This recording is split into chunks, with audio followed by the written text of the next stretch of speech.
अस्सलाम वालेकुम वरहमतुल्लाहि वबरकातुहू। मेरे प्यारे बच्चों, हम पढ़ रहे हैं 7th क्लास का उर्दू।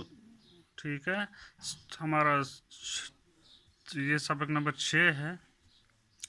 तो इस सबक का नाम है रामचंद्र जी। हम इस सबक में किसके बारे में पढ़ेंगे? रामचंद्र जी के बारे में। तो रामचंद्र, इस सबक इस तरह से है।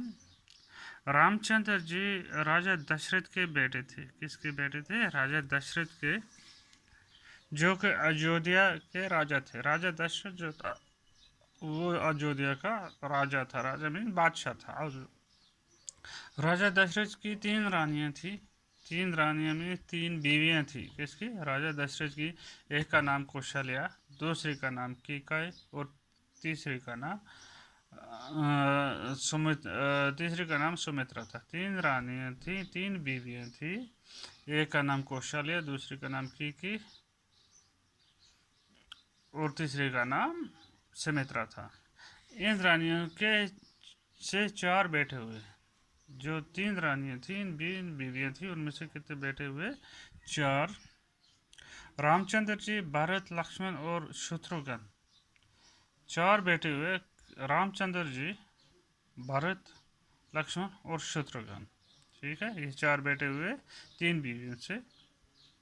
रामचंद्र जी भाइयों में सबसे बड़े थे। रामचंद्र जी जो थे, जितने भी भाई थे उनमें सबसे बड़े रामचंद्र जी थे। रामचंद्र जी रामचंद्र जी सबसे बड़ी रानी कौशल्या से के पेट से पैदा हुए। रामचंद्र जी की माँ कौन थी? कौशल्या। उन्हीं को पैदा हुए, जो सबसे पहली बीवी थी, मतलब सबसे बड़ी बीवी थी राजा दशरथ की। तो उससे पैदा हुए। रामचंद्र जी बहुत नेक और अक्लमंद थे। क्या थे? बहुत नेक और अक्लमंद।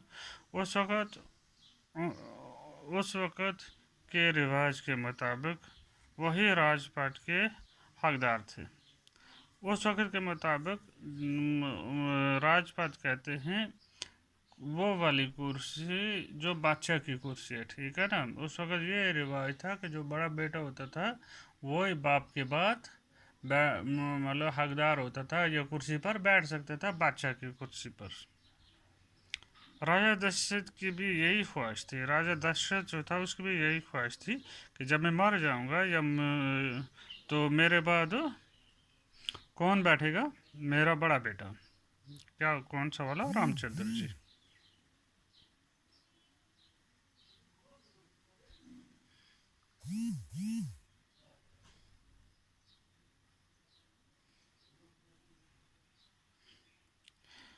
कि रामचंद्र जी को ही तख्त नशीन किया जाए।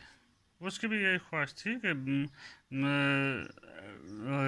किसको बिठाया जाए?